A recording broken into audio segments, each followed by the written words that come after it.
আমাদের মহৎ হৃদয়ের অধিকারী রেলপথ মন্ত্রণালয়ের মাননীয় উপদেষ্টা জনাব মোহাম্মদ ফজল কবির খান সাহেব যেই দৃষ্টান্ত স্থাপন করলেন, আইন নাই, রেলওয়ের জমি কাউকে লিজ দেওয়ার বিধান নাই, স্পেশাল কনসিডারেশনে তিনি যে এটা মন্দির এবং মসজিদের জন্য জায়গা বরাদ্দ দিলেন, এটা বাংলাদেশে সাম্প্রদায়িক সম্প্রীতি এবং সৌহার্দ্যের এটা অনন্য নজির হিসেবে টিকে থাকবে।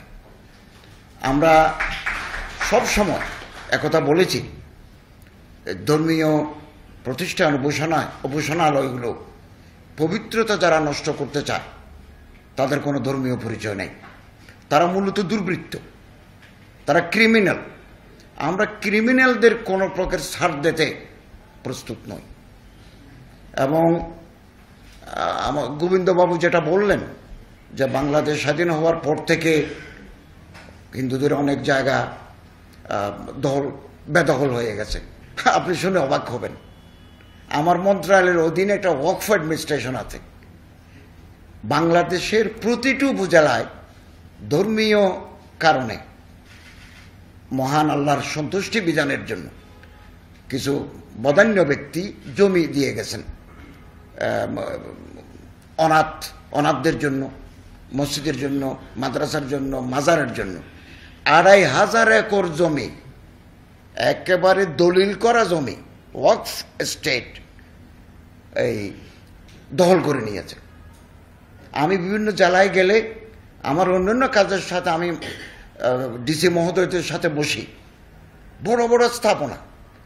এদিন একটা নওগাঁতে ৫২ বিঘা উদ্ধার করেছি জমি, এবং সিলেটে ব্রাহ্মণবাড়িয়ায় এরকম একটা ভূমি, একটা বাড়ি, একটা বিল্ডিং, এটা আমরা ভাড়া পেতাম ১৮-১৯ হাজার টাকা। এটা দখল করে আমরা এখানে ১,৯০,০০০ পাচ্ছি। এই যে সনাতন ধর্মাবলম্বীদের একটা দেবোত্তর সম্পত্তি এই মতিঝিলে বেহাত ছিল। আমাদের গভর্নমেন্ট আসার পরে আমরা এটা সনাতন বাইদের উদ্ধার করে সনাতন ধর্মাবলম্বীদের হাতে সোপর্দ করেছি। এবং আমি গত বছর জন্মাষ্টমীতে গিয়ে এটা উদ্বোধন করে আসছি।